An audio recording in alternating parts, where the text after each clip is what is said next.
All right, Myra Ruiz. Thank you so much for joining us on Sentimental Men.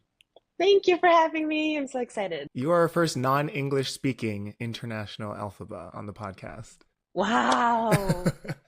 What an honor. So we start every interview by asking, how did Wicked the musical come into your life as a person? What is your first touch point with the show? Okay, so I was a theater kid. Like I had really big anxiety when I was a teenager, as like teenagers do. And my mom put me in this musical theater workshop that was happening. I didn't know anything about it. I was a dancer. I was a ballet dancer. Hmm. Where did you And grow up? in Brazil, here in São Okay. Paulo. Okay. I lived in for a while when I was little. I lived in Washington, D.C. because my parents are journalists, so they went to work there. That's how I learned to speak English. And so I was a theater kid, and then she put me in this musical theater, and I always say that I was like I found Jesus. Because that's because I used to dance and I used to do some acting. I didn't take any singing lessons back then, but then when I found musical theater, I mean they did Mary Poppins, and I was like, what is this world? And I started listening to, as you do, like when, especially in Brazil, there's no Broadway here. So I used to listen to the cast recordings, and I used to listen to Defying Gravity and all the Wicked songs on the way to school on the school bus. And I just remember the power that Defying Gravity made me feel as I was like going to school, and it's such an awkward moment in life. And so Defying Gravity helped me with that. And I remember listening to it like over and over and over again without ever thinking that I didn't even dream of playing it. I didn't even dream of doing Broadway back then. Because at that point there was not even a assurance that the show would come to Brazil. So did it even feel like an option for you at that point, or it was just not on your radar at all? No, not at, like I was 16 years old, and then when Wicked like actually came to Brazil, I was 22. So that was like 6 years. It's not a lot, but it's still a long time. Yeah. A lot of things changed. But then when I started doing musical theater and I started sort of getting in the musical theater Brazilian world, I remember them talking about Wicked and they saying that it's never gonna be in Brazil. Like we don't have the cast for it yet. We don't have the singers for it. We're not there yet in terms of Interesting. we were, but people were like, because it's such a huge hit, we were like, I don't know who's gonna do it, who's gonna play Elphaba, who's gonna play Glinda. So there was a whole thing, and then like a couple of years later, it was me. But Yeah, can you tell us a little bit about the theater scene in Brazil and maybe how it's different and similar to the New York theater scene? we've had musicals in Brazil like since the 70s. We have like this great actresses who used to do musicals, and but then we didn't even have like the proper microphones, and it was Mm. just all we did it. We had hair. Bibi Ferreira, who's like one of the biggest musical theater stars in Brazil, she's been doing it for ages, and she really started it. But like really big musicals started coming to Brazil in the early 2000s. I think Les Miserables was the first one. And I have a friend of mine who told me she auditioned for it, and people didn't have like the proper material to audition. So she auditioned to Les Mis. She sang Janis Joplin. A natural fit. So Yeah. it was like we had no structure for that. But then very quickly musicals became a hit in Brazil.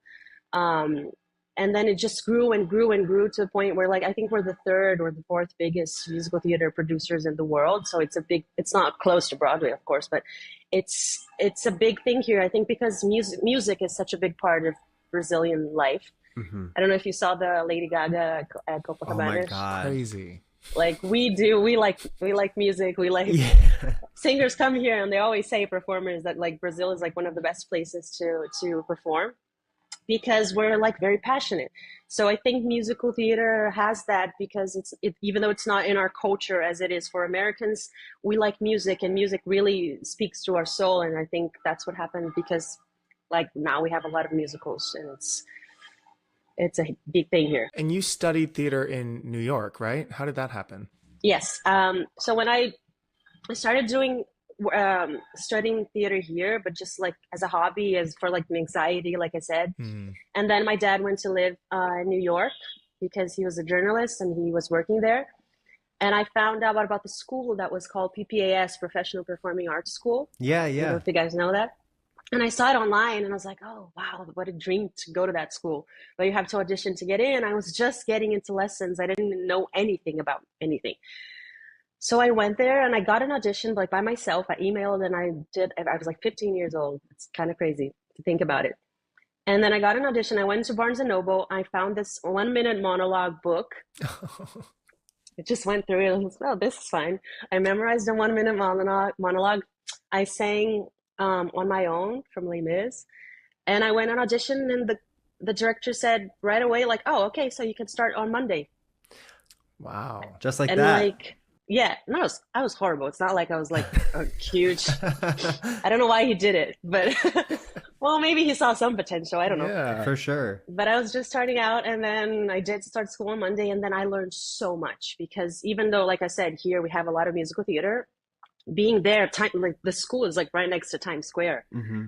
So I was like a huge theater kid, theater fan, going into like a school. And then I remember like the kids who were playing Billy Elliot at the time, they went to that school because it's a school where a lot of theater, the kids who need more flexibility with their time, the Broadway kids go there.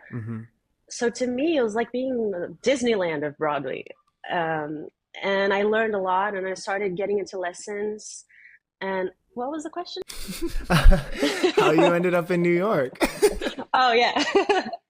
So that's how I went to school there. And then later I came back to Brazil and I started doing some musicals. I got into Mamma Mia, which was my first musical. I understudied Sophie. That was and it's the actual, like, we have franchises. I don't know how you say that in English, but like musicals that actually like have the set and the costumes, everything. They come straight from Broadway here.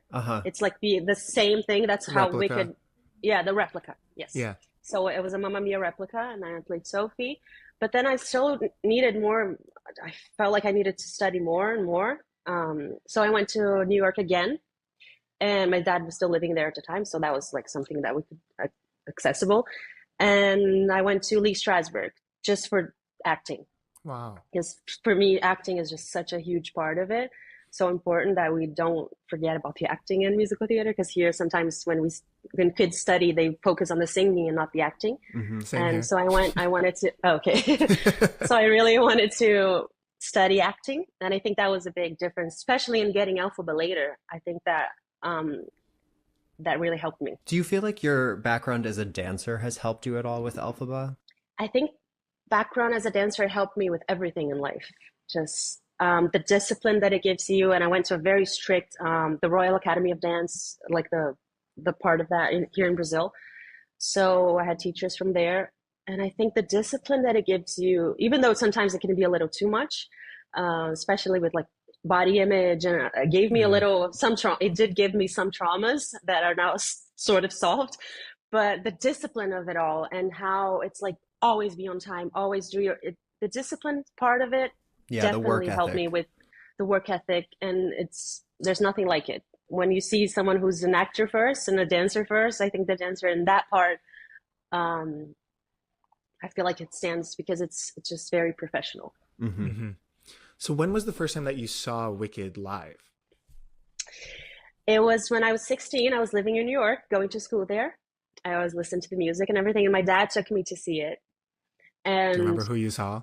I've seen Wicked like 6 times now. I can't remember who I do remember. It was a comedian. She was on SNL. Anna Gasteyer. It wasn't Anna, because I know who. Nicole Parker. It was Nicole Parker. Yes. Excellent. I saw Nicole, and it was great because she was funny, and that was like such a great thing to add to Elphaba. We can get on that later, but like because sometimes, so I remember really, really liking the character, and then when Defying Gravity happened, it's like such a cliche to talk about it, but I really, really at the end, I have photos of that moment actually. When at the end of the moment, I turned to my dad and I said, "That's what I want to do with my life. That's what I want to do in life." I really did say that. Not literally. That's not what I didn't mean literally. But you did. I just meant like I want to move people like that. And then I really remember that was a turning point for me. Watching Defying Gravity was a really big turning point for that teenager. But little did I know that it was going to be literally Defying Gravity. Yeah. You are the Brazilian Elphaba. Walk us through how the first time you booked the role, how did that happen? I imagine Wicked finally coming to Brazil was a big deal and everyone was going in for it. Tell us about how that happened. Okay, so when I was doing Nine, I was playing Saragina in Nine, which is like a weird casting to cast me, but then they had the movie and they had Fergie, so I was like a 20-year-old girl doing like a anyway. So I was playing, I was doing Nine, and then I started making it like booking bigger roles for the first time. Like I was doing ensemble and understudy for a long time, which I think is such an important part of doing theater, is just really understanding how important it is to be in the ensemble and do the work and be an understudy, how much that teaches you about everything. So I was doing that, and then the auditions for Wicked came, and then they sent me the email, and here it's like, since it's like smaller, they already sent me the, like, you can audition for Elphaba straight away. Like I didn't have to do an open call or anything. Right. So I started auditioning. I didn't really feel any pressure. I didn't even think I could get it, but at that point, I really dreamed about booking the role. And you had already established yourself as like a Brazilian Beltress theater actress at that point. Not just a little. I had done Nina and In the Heights. That was, Okay. I was starting because I was so young. Like, and there were a lot of other actresses who were bigger and Gotcha. who had more, I think, more chances of booking because they were more experienced and they had done all of these other big roles and they were really talented. So I didn't really think that was an option for me. So I started auditioning, and the first audition that I went in, actually the first one was before the American director came. It was for a Brazilian. They did like the first cuts. That was horrible. I left crying. I remember walking the street crying, just saying like, that was so bad. I'm so embarrassed. Do you remember what you had to do in the audition? I think I just sang Wizard and I. It was something like Wizard and I. It was just Wizard and I or Defy Gravity. But for some reason, I was really, really nervous. So that was very bad.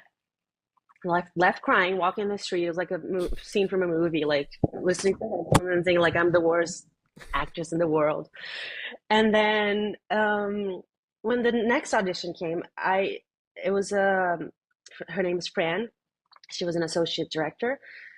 And I remember after I finished we had to do Wizard and I, Defying Gravity, I'm Not That Girl, the Lion Cub scene,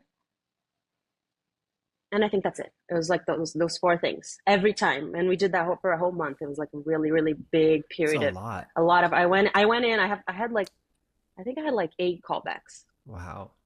It was a lot because they had a workshop. I think they really had to test to see who had the endurance for that. So that first audition, I remember I did it, and then she got up from what do you call that? Where the director sits. She got up from her chair, and then she came over to me, and then she wrapped her arms around me, and then she walked me to the door. And that's not something you do, especially when you have you're not a star. Like I was like, no one knew me, and there was no reason for her to get up. So I thought, I think I did something good. So she got up, she hugged me, and she said, so next time you come in on your next callback, I want you to do this and this. And she gave me specific notes, but like while hugging me. So I felt like something very different from what I heard from my other friends were just like, oh, she heard me saying and she said thank you, bye. Right. So that was it. So I said something is different. But as a Capricorn, I'm very like, don't like get in too much. But I was a little. I was starting to build something. But I was doing a show in Rio, and then I had to fly back to Rio and then back to São Paulo. It was a crazy, crazy experience because I had to fly back and forth all the time to do the show there and then to audition here. That was really, really hard.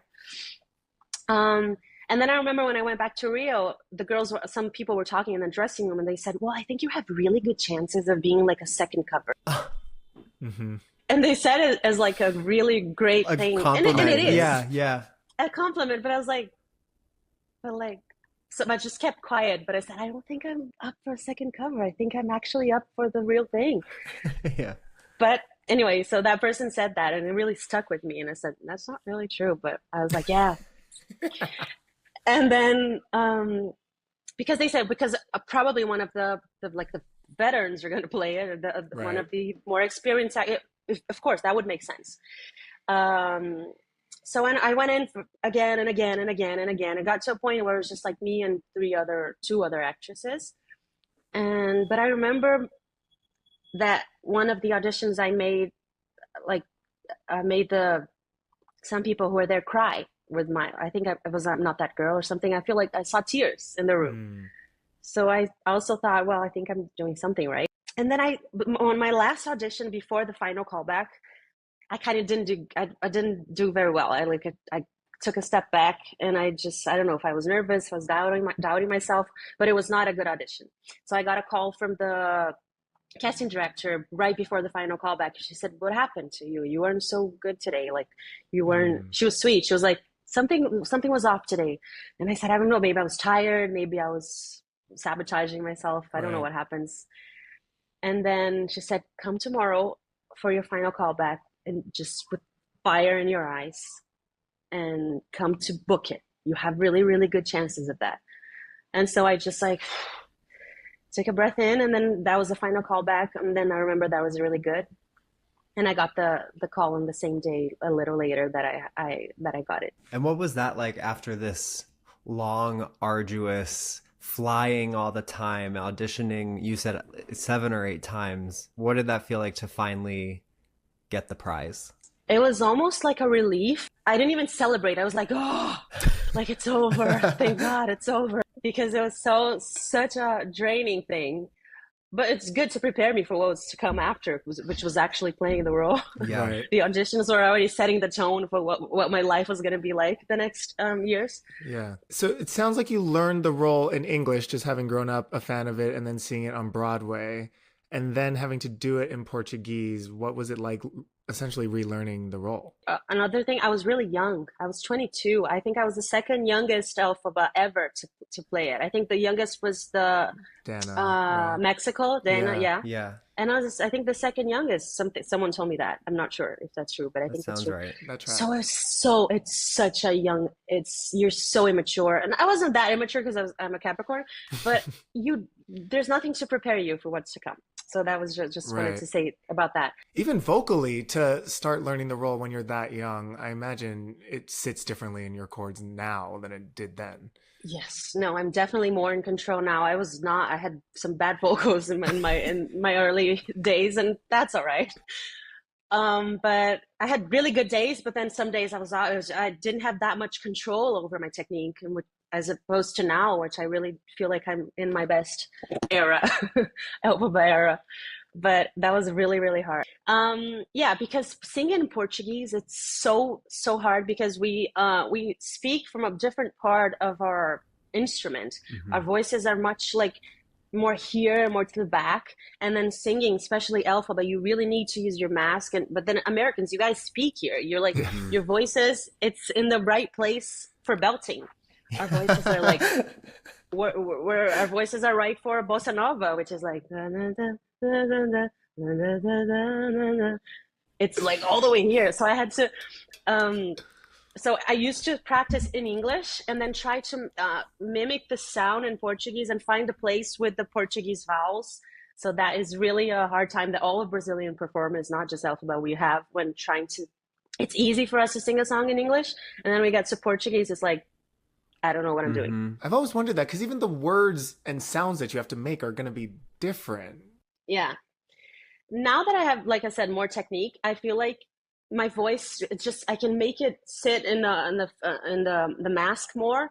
So I can just like, once it's there, I can put all the vowels. I already adjust automatically, but like 10 years ago, I didn't know how to do that. So I had to work vowel through vowel to like, how I'm going to do. So the end of Wizard and I, the wizard and I. So it's I.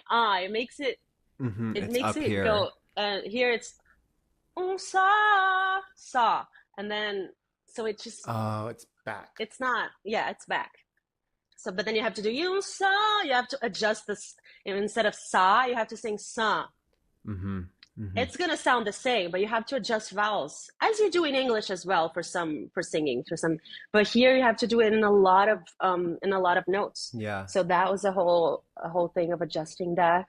And honestly, I adjusted throughout playing Elphaba because I played it 3 times now in different seasons.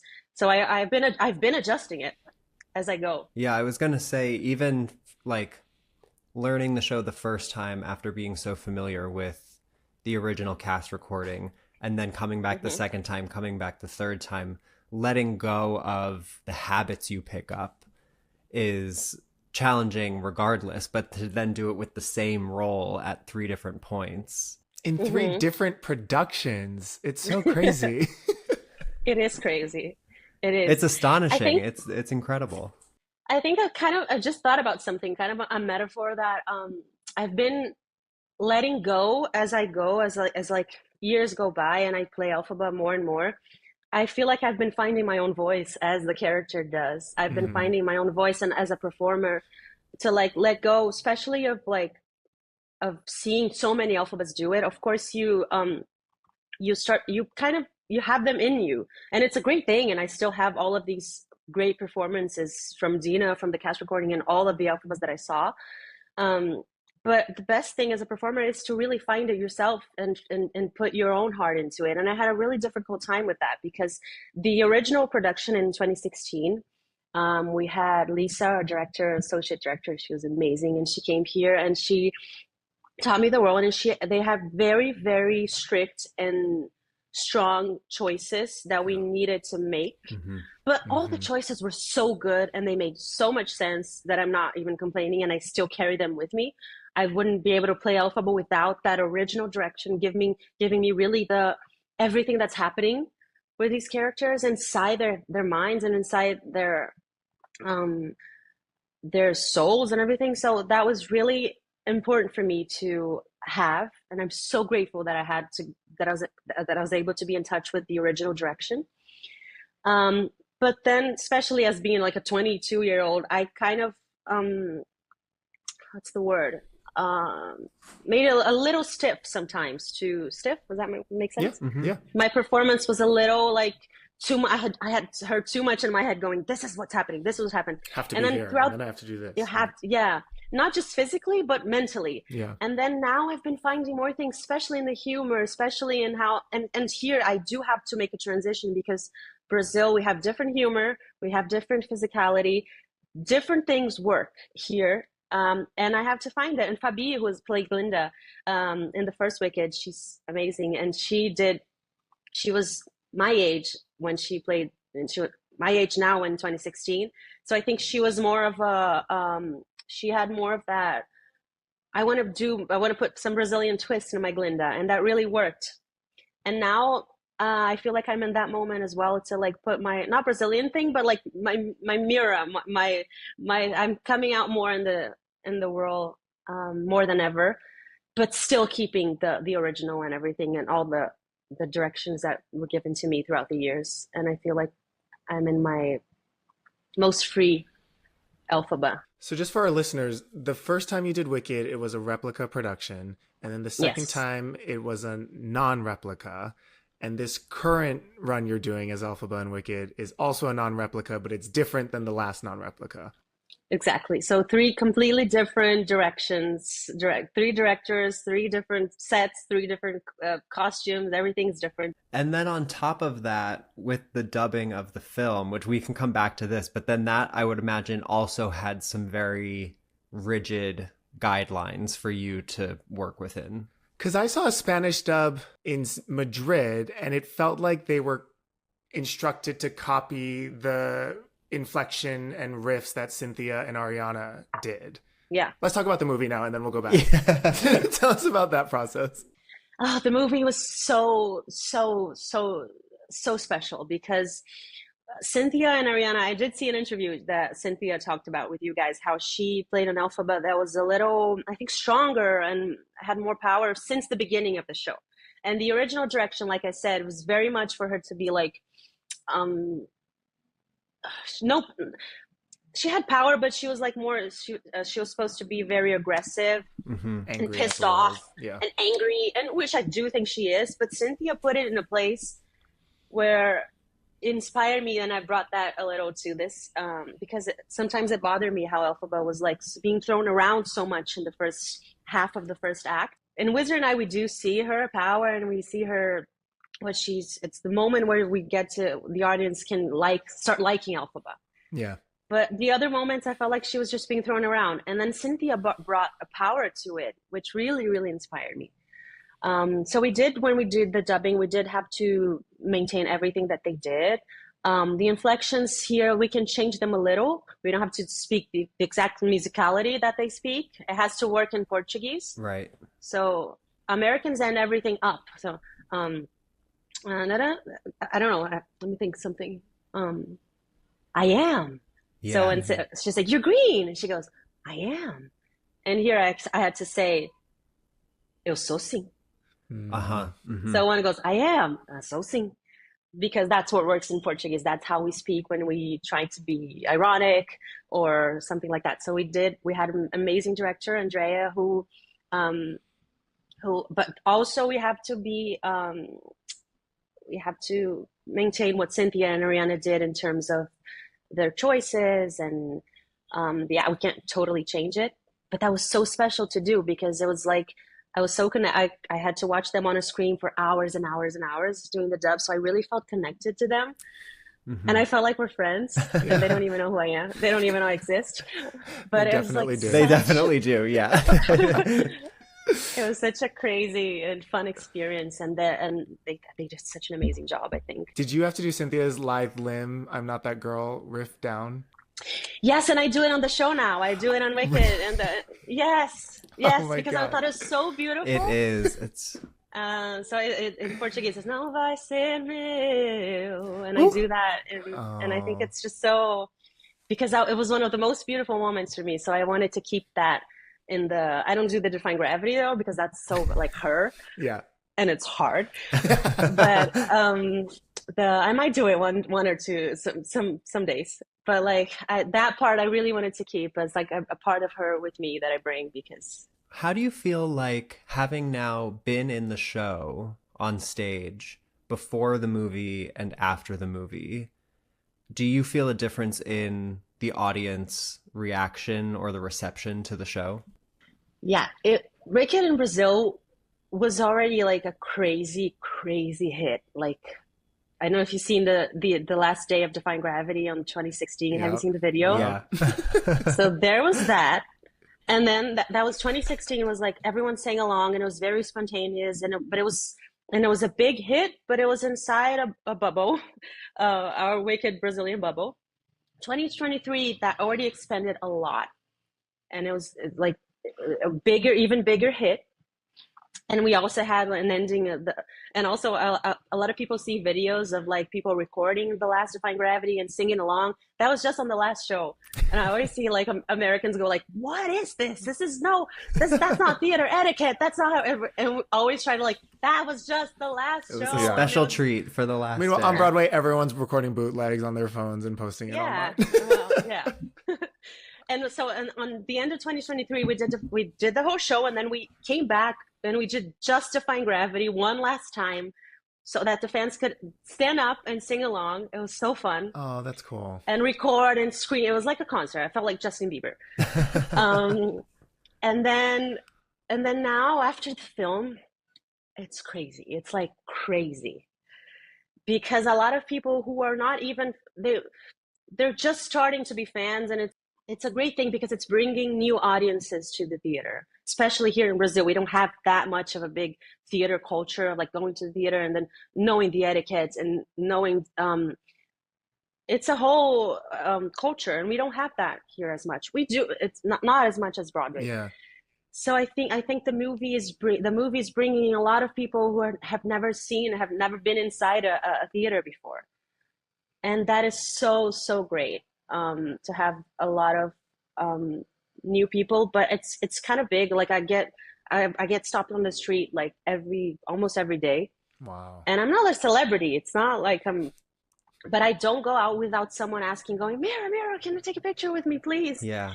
And it's so fun because it really became a, a part of our culture now, and it's a big hit. Where like in 2023, I could go on the street and no one would recognize me. And here, without because of the movie, not just the movie, I think I don't know what it is. I think it's just also because of it's the third time that Wicked is Brazil. I think Wicked is in Brazil. I think more and more people are just becoming fans of the show. So it is a crazy, crazy hit now. So let's talk about these non-replica productions. Firstly, do you have any insight into like how or why a non-replica production gets okayed to be done? I think Steven Schwartz has to be behind everything that's happening. From what I know, he has to approve everything, all the sets, all the costumes. He was here 2016, 2023, and he was here when we opened 2025. So that was so great to have him here. Yeah. And he's of course he's there to make sure that no director doesn't lose themselves and like just trying to make it different, probably to do it differently. So he's making sure that the heart of the show is there, which it always is, especially because me and Fabi are so we have such love for these characters. I think we help with like, yeah. So I think we help with that. And also all the casts that we had were so amazing and just really got into the story. So from what I understand, Schwartz approves it, but then once they approve it, the directors have like, they're free to like direct the scenes how they want. But I don't know how it would be without having two Glenda and Elphaba who don't have the original direction in their hearts. So we do change things. But not a lot, because everything makes so much sense in the original that why change it just to change it. But when we do change things, it's more to make it, I think, more of ourselves or more to the Brazilian culture. Yeah. Did you have to re-audition each production? No, we were invited for the 2023 production to come back, and then this time as well. That's amazing. We didn't have to audition. So you are just Elphaba. Yeah. Someone's doing a Wicked, they're like, oh, get the Elphaba, please. Okay, so your flying and defying gravity shook the world, it felt like, the first time those bootlegs started to come out. Can you take us through the logistics of how you fly in the non-replica production? Listen, if Elphaba wasn't hard enough, now I have to wear a harness. And in 2025, I have to wear a harness throughout the entire second act because we also fly in No Good Deed. Oh my God. That's a hard part. Let's talk about the hard part. But like, so for Defying Gravity, I have to wear a harness, and then I get clipped, and then I fly. But we don't have time. We only have time to put the harness on safely with like the time that we need during one short day. Mm-hmm. In that last change. So when we leave, we do that quick change. We also leave another part in the number where they're doing the who's the that part. I leave, and then I have like 30 seconds to put the harness on. And then we have a dress that's all like adapted to like, it needs to have two big holes on each side because the harness is the thing that you clip here and here. But it's big and it's heavy. It like weighs a lot. And then so we put a cover in the dress here, so that during all of one short day, and then when we meet the wizard, and then all the beginning of the Defying Gravity before I actually fly, so that you don't see the whole thing, like the big harness there all the time. So that was something that we figured out in 2023, and then we kept this time. And then a dress is a clip that right before I go in to get clipped, I just open it. And then it goes down, and then it reveals the actual thing that they need to hook it on. Mm-hmm. Oh, that's is that the level of technicality that you wanted to know about? Yes, okay. Absolutely. And then what does it feel like when you are, because they zoom you around the theater. It's not like the cherry picker where you're just up and down. No, it goes up, and then it kind of swivels. Oh my God. Uh-huh. And then it goes for one time, and then it swivels again, and then it goes right at the highest note. Yeah, talk to us about singing while suspended as opposed to standing on a platform. I've had my days where it's not always easy. So I had to adapt that part because you don't have your support. You don't have, but then I learned really getting technical with it. I learned that squeezing my butt cheeks Hmm. gives me Yeah. sort of the support that I need. So when I fly, my legs are going back because and also they wanted to me to be wanted to have me actually on a broom. Right. So that was also a fun part with it. So when I do, it's not her. She has nothing to do with it. I'm the one you want. Right before that, they clip this, and they also clip the broom on my back Oh, so you so don't that it drop it. supports the weight, and so I don't drop and like maybe kill Uh, someone. Yeah. uh-huh. So that was such a hard part to tech. We Yeah. spent like a lot of time to like make it perfect and no, so that it doesn't take a lot of time and ruins the scene. And right now we're even faster with it. So then we clip the broom, and then this part I hold it. Wait, what was the question again? Singing while you're in the harness Oh like yeah, that, which I've yeah. seen a lot of clips of Cynthia Erivo talking about this same thing of like when you're not standing, you have to find other muscles to tense You up probably to. have the closest of the stage Elphaba's closest experience to Cynthia's Defying Gravity experience. Yeah, totally. When I heard her, everything, all the interviews that I saw of her, I was like, I know what she's talking about. I totally know it. And I have to do it Wednesday through Sunday. It's like, God. and I'm not Cynthia Erivo, guys. Um, What was your reaction the first non-replica when you found out that that was going to be happening for the flying portion instead of the cherry picker? I was so excited. Honestly, I was excited because we had time to, we actually, we took our time for me to get comfortable with it. And also, something that helped is when I need more support because there's like a thing here on my belly. Sometimes I actually lean forward because it helps me. So I keep finding those places to support me, and that's what and you need time for that. So now it's my second time doing it. I'm very comfortable with it. I didn't because it's even, I want to say it's even better. It's not even better than singing standing. Of course, it's not. But there was also a hard thing with the original because the platform is so small. Right. And it's not like you have that much support either Right. because You your can't feet like, have to be like this. yeah, yeah. So up here, you're like, you're like, have to be very expensive and your feet down there are like this. And that kind of sucks too. Right. So it's not that much harder with the harness. What was sometimes it gets a little scary. Sometimes when I realize like I'm so up high and Right. some like when if I'm on a day where I'm a little more anxious because of something else, usually that day in Defying Gravity, when I go up, my belly sort of turns like I feel like some butterflies. But most days it's just fine because I'm so excited to see the audience reaction. I was going to say, Right. can you see the audience more? Completely. It looks like you get close to them. So close. Like if they stand up, they could maybe I think they could touch my hands or my feet. So we made it safe so that that doesn't happen. But so Defying Gravity before was a song that was really, really scary for me to sing in 2016, the first time. I don't know why. I was so young. It's such a huge hit. It's so hard. And right now it's the one that I expect the most to sing because it's so much, it's not about me. It's about how I really feel like I'm going to take the audience, not just me and the lighting and the whole cast and the set and the flying. We're going to take everyone on such a huge transformative journey.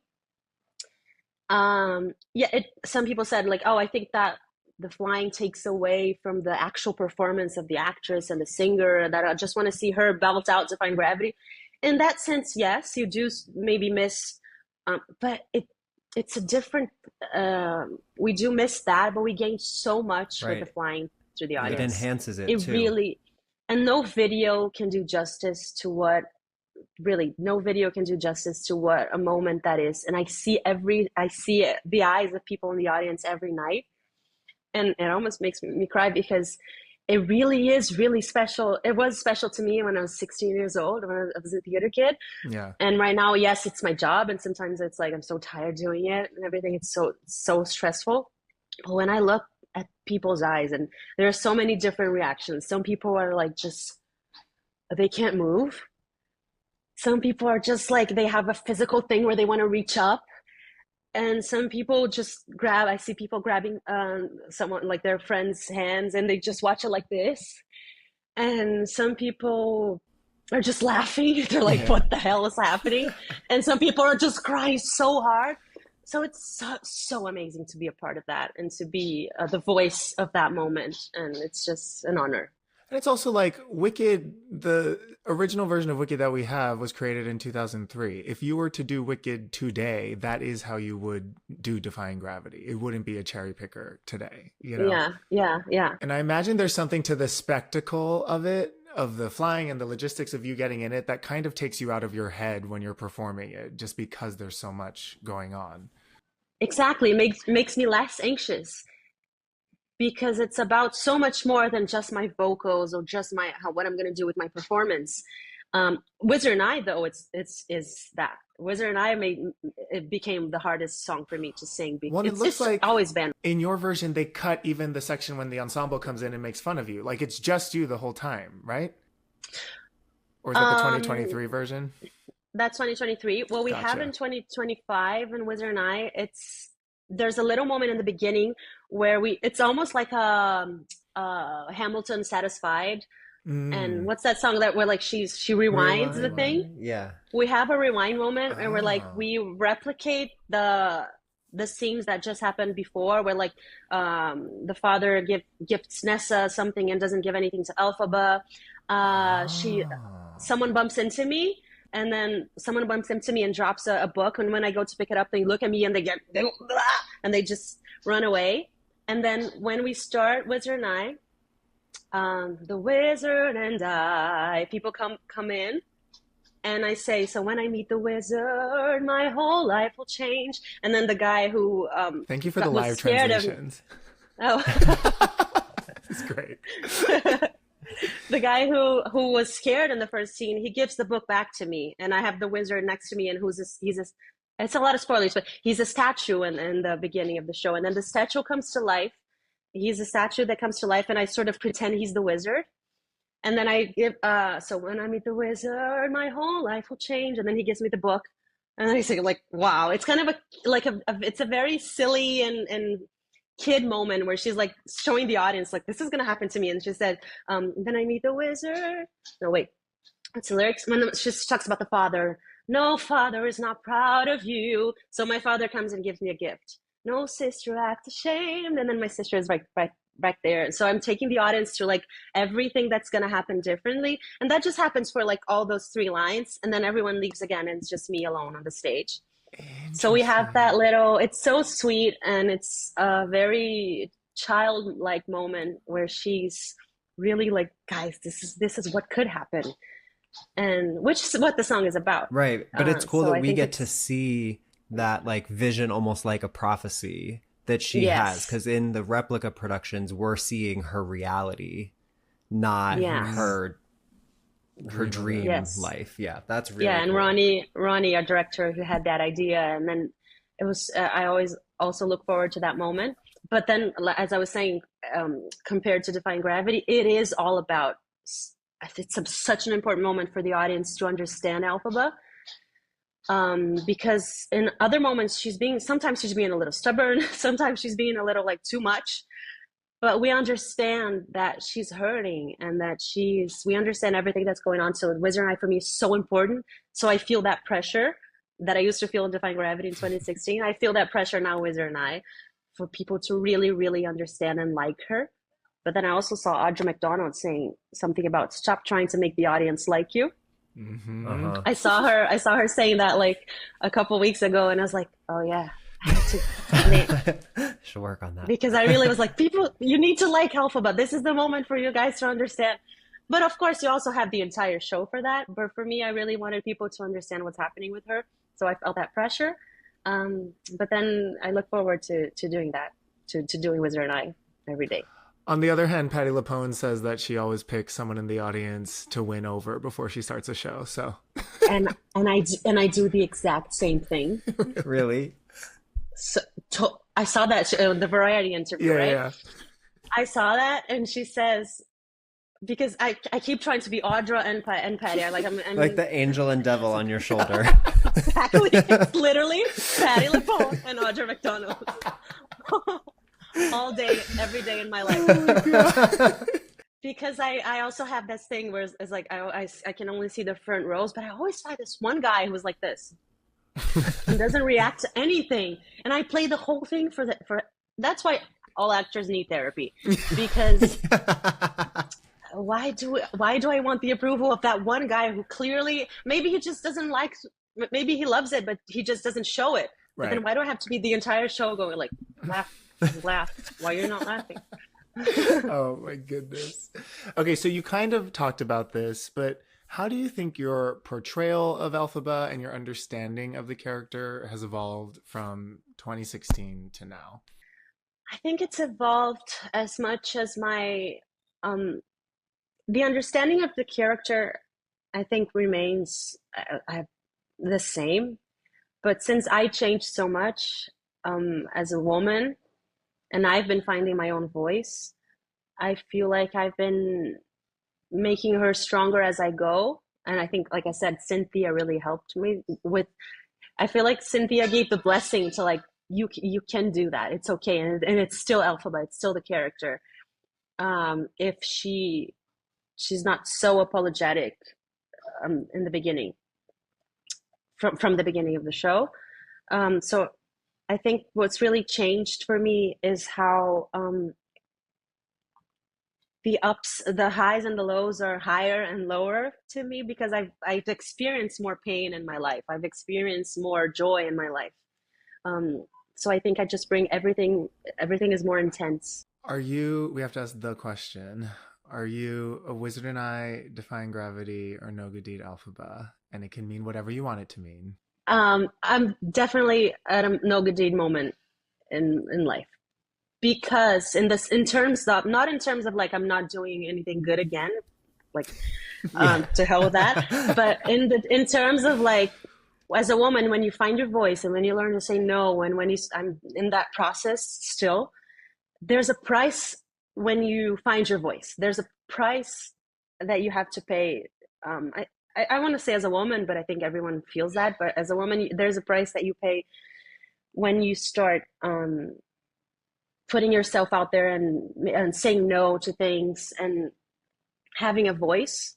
People don't like that sometimes. And then people start sort of putting you in a place where like, oh, she's not the same, or like she's not accommodating my needs anymore, and that makes me angry. And then, but I'm not. I'm just politely putting my voice out there, and it makes me angry to see how sometimes it's not that easy to be yourself and to have your own voice and to have your ideas, and so I love doing No Good Deed because it's the anger that I feel as a woman.